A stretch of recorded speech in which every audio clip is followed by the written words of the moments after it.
Hi guys, welcome to Investing with JYK, and today we'll talk a little bit about Alibaba, and mostly from a perspective of a user.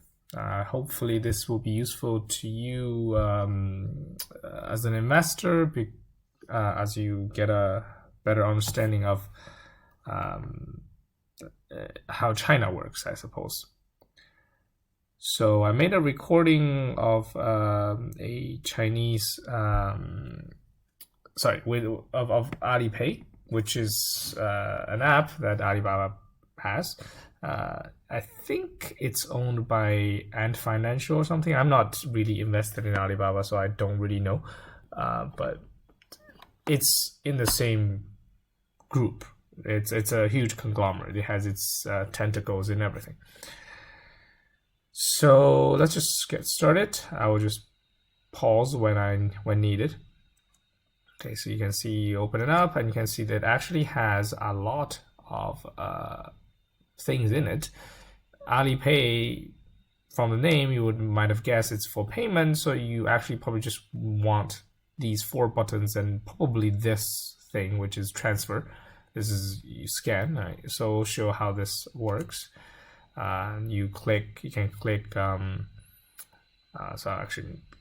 click scan, and I think I'm gonna click that. Yeah, when you click scan, and you can scan whatever thing. It's usually a QR code, and then that is ubiquitous in China. So even a street vendor would have one of those. And the thing I just clicked is for takeouts. So you can see that the takeout is integrated into this app. So the takeout is Ele.me, which is part of the Alibaba ecosystem. In China, you basically have 2 choices. Either you have the Alibaba's ecosystem, or you have Tencent's ecosystem. And they all have their own takeout service. They all have their own e-commerce thing. For example, JD is actually would be considered as a Tencent affiliate, and when you're on JD, you cannot even pay with Alipay. You have to use WeChat Pay or one of those credit cards or whatever. But usually people just use Alipay or WeChat Pay. Right, so once you go in, you can see that it wants your access, wants your location, obviously, for to send you food, and it's very busy. Like most Chinese apps, everything is cluttered, but that's the thing. And then you can order takeouts. The food price is reasonable, typically between 20 yuan to about 40 yuan. In dollar terms, about $3 to $6. And if you translate that into Chinese earning, a software engineer may get about 100 to 200 yuan an hour, probably 150 to 200. And if you're a normal person, you probably get 1/5 of that. So $50, $30 to $50 an hour. And then, yeah, you can then just send it, and you can see that even though the price showed to be 42 yuan with shipping and everything, delivery fee and everything, the total price comes out to be about 25 with whatever coupons and whatnot. So the price is reasonable, and quality is okay. It's a bit heavy on sodium or not. And here is you can top up your phone credits through Alibaba, and you can see that at the bottom you can top up your bandwidth for your phone. Here you can pay utilities. In here you can pay for your broadband. You can recharge your credits on for entertainment. Not exactly sure what that is. And then here is for fuel, a fuel card. I think you get a bit of a discount in there. I don't have a car here. I mean, I don't drive a car here. And once you click, it lets you pay, and then it's very weird that they use your front-facing camera for verification for your face instead of using a fingerprint. I mean, I think it's more annoying because sometimes it fails, and the fingerprint is more successful more of the time.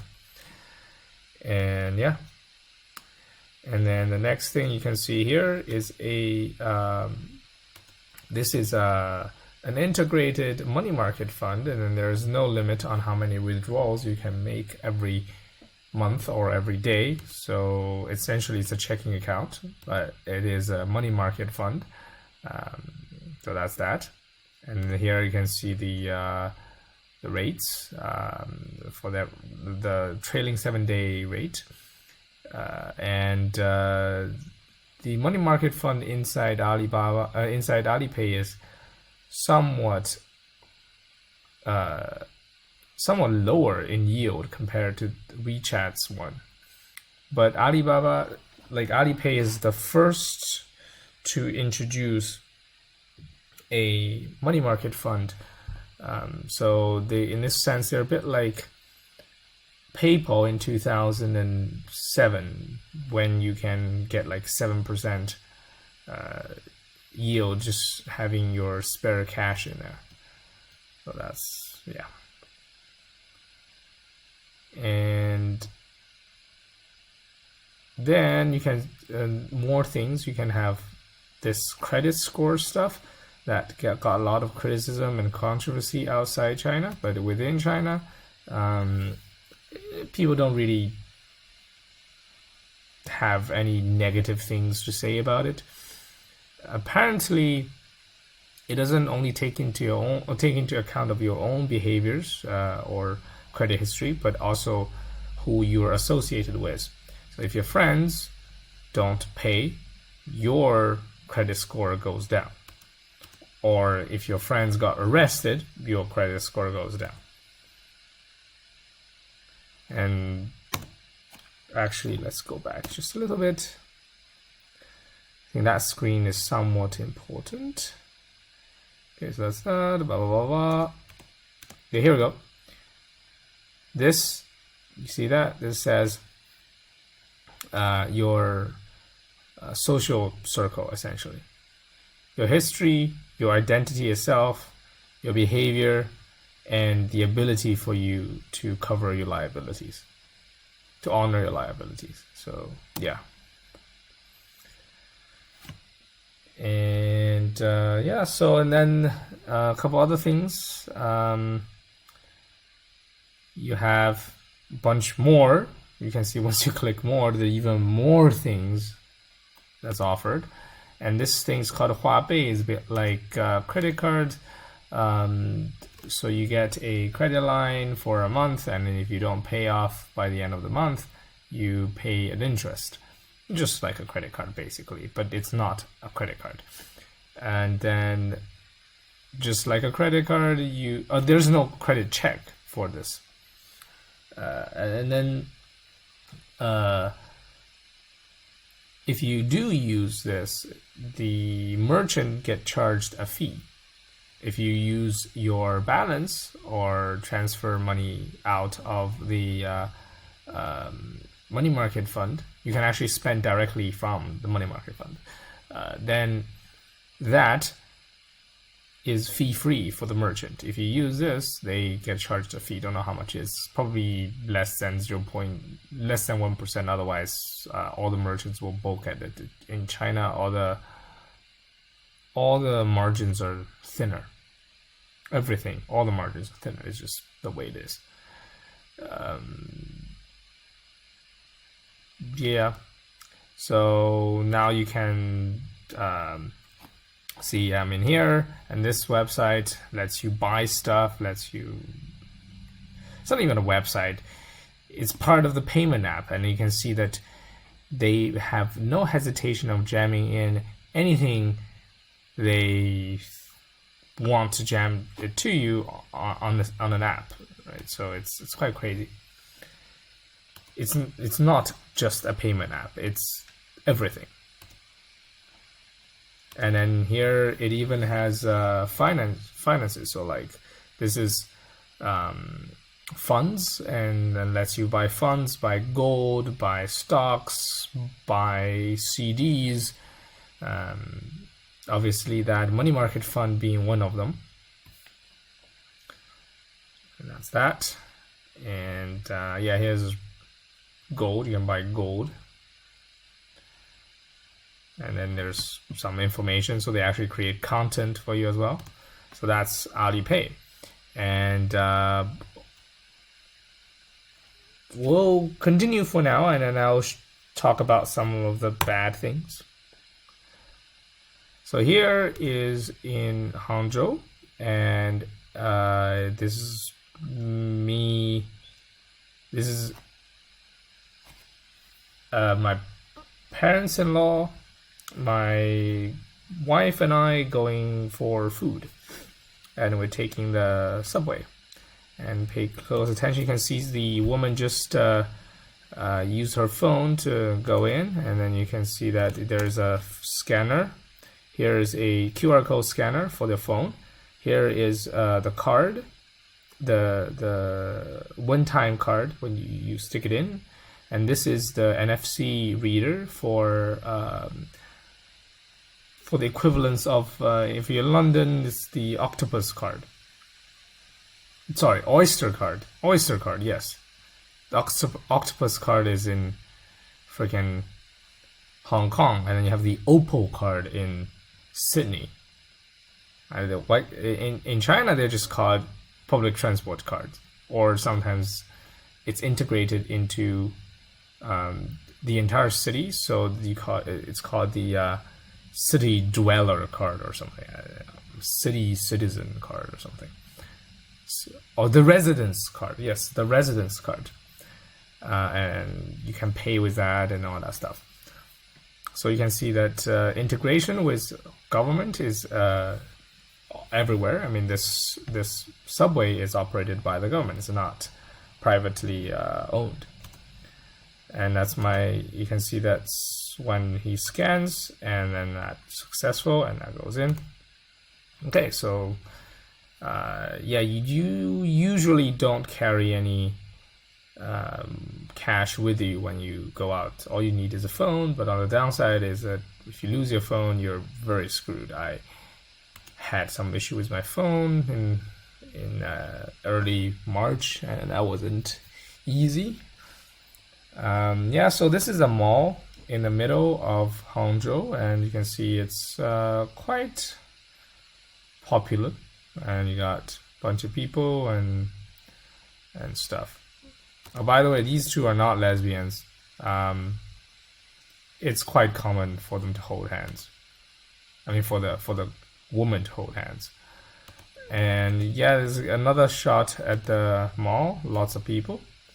Compared to what I experienced in the US, there are a lot more people in a Chinese mall than a US mall. Even the ones in cities like Chicago, or even like Dallas or Portland or Seattle. This restaurant, you can see it's fairly well run, fairly clean. Price isn't ridiculous. It costs about, it's somewhat high end, but it costs about maybe $15 per person. They serve some fancy pork, and for some reason the staff doesn't really want me to take. The staff is like, you shouldn't take videos here. I was like, all right, I don't know why. It's nothing you guys done that's wrong. I'm trying to give you more publicity, but whatever. Okay, here is an interesting thing that it's a rental for mobile power banks, so you can take one of them.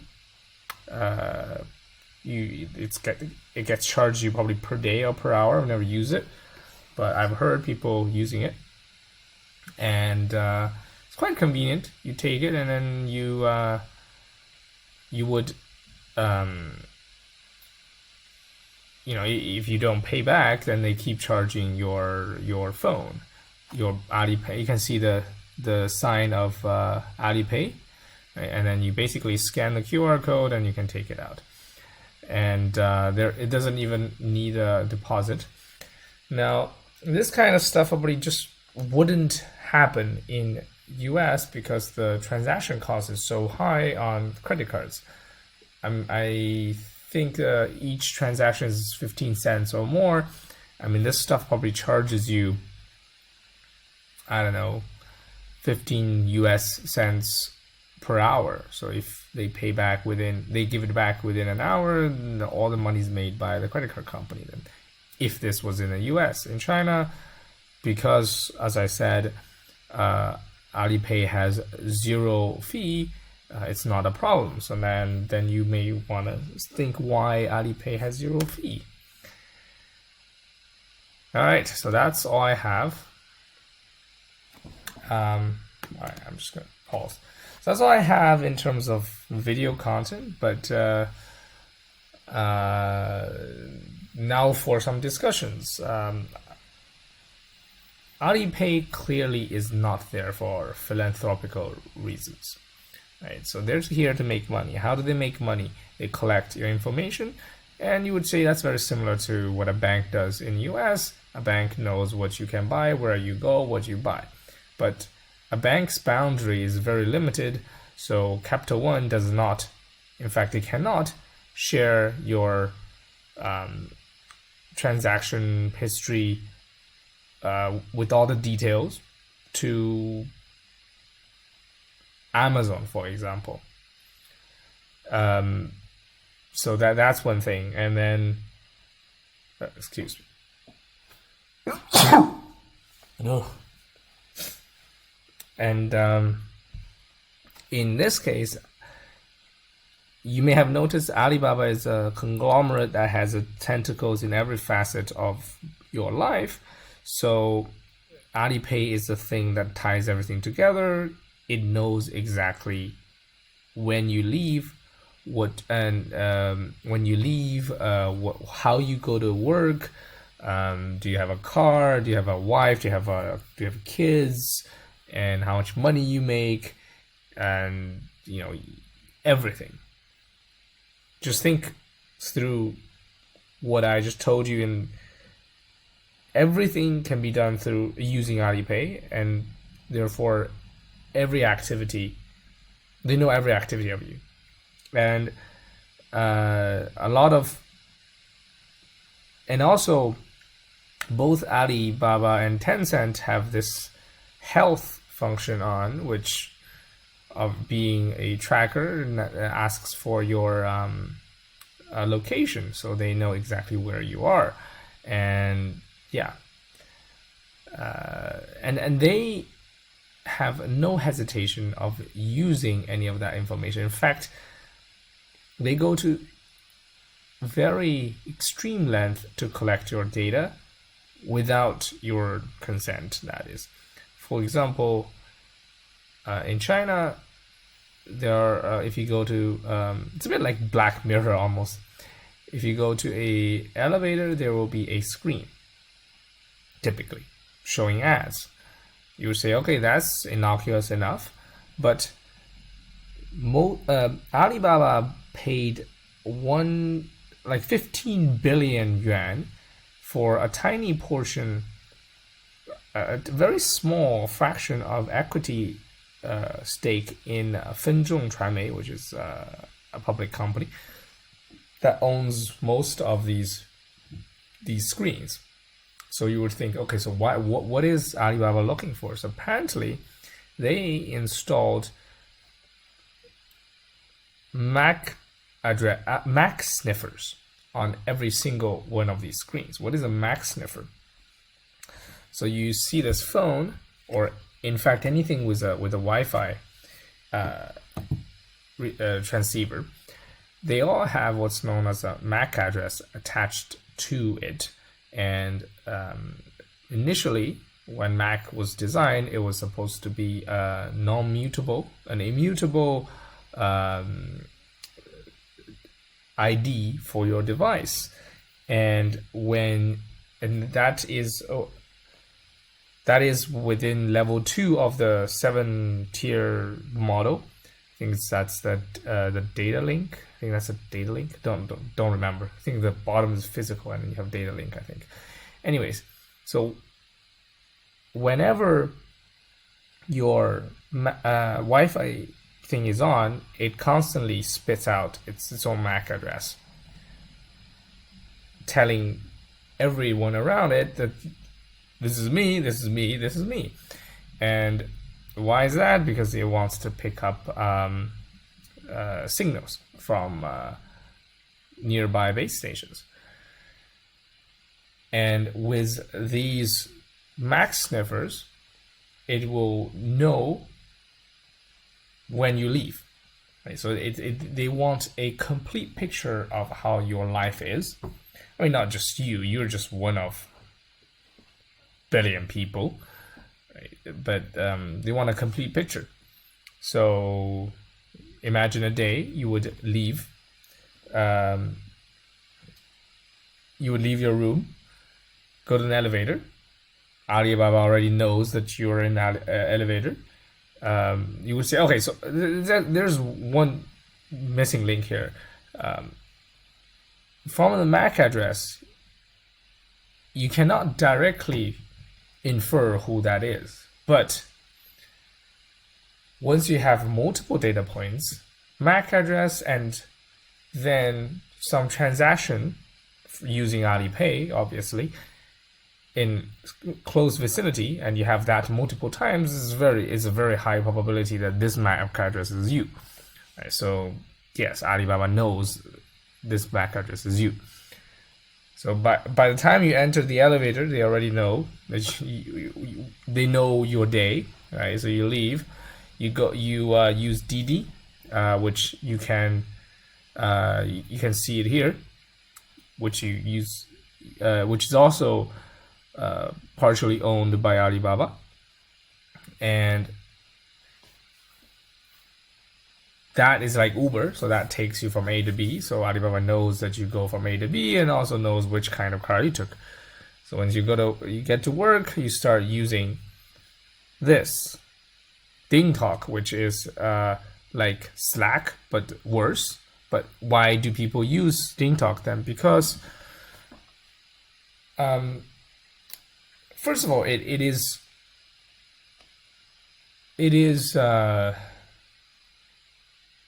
more attuned to the Chinese environment because it has things like time cards and stuff. Secondly, you don't really want to be using Slack because the servers are outside China and it has to go through the Great Firewall, and that is a risk. If suddenly one day the government decides to shut down Slack, which is very likely, because Slack doesn't let them look into what people are talking about, then your entire company might just shut down for one day or have significantly reduced efficiency for a few days until you find an alternative. Right, so that is why. And then I've gone through that decision, so I know why you choose everything Chinese in China, because you don't want to be risking it. Right, so everything you say on DingTalk to your colleagues, Alibaba knows, and when you check in and you check out, Alibaba knows. DingTalk also have this health feature which tracks how many steps you've taken, but obviously has location on, so it knows where you are all the time. And then in lunchtime, you probably use Ele.me, which is the takeout platform, which is again partially owned by Alibaba. And then Alibaba knows where you buy and what you buy and how often you buy and all that. And yeah, so there you have no secrets from this company, which is, I mean, at this point it's still somewhat okay, except the MAC address sniffing part, which is very shady. Everything else seems okay-ish, but Alibaba is not hesitant at all in utilizing to monetize your data. So now something slightly unrelated, but something that was on my mind. So I was told by more than one source that AliCloud, think about it as like the AWS of China. AliCloud steals your data, so they will steal their users' data. So it's almost like if you use AWS as a startup to develop some machine learning algorithm or some model or some proprietary tech, like one day you suddenly find that Amazon has the exact same thing except better. I mean, that happens a lot in China, and and then Alibaba definitely steals data. And so this is a company that I think has no moral standards, almost no moral standards.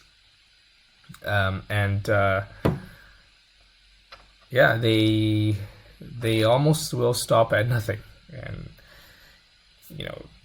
interpret it whichever way you want.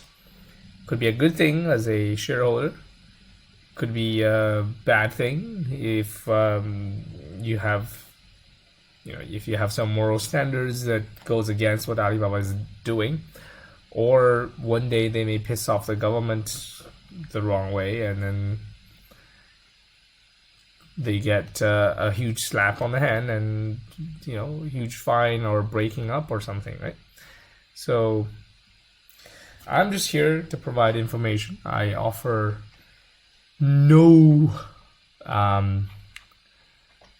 suggestions on, no opinions on how one should invest with Alibaba. And if it's useful, click like. If it's not, just go away and leave a dislike if you want. Subscribe, all that usual stuff. See you next time.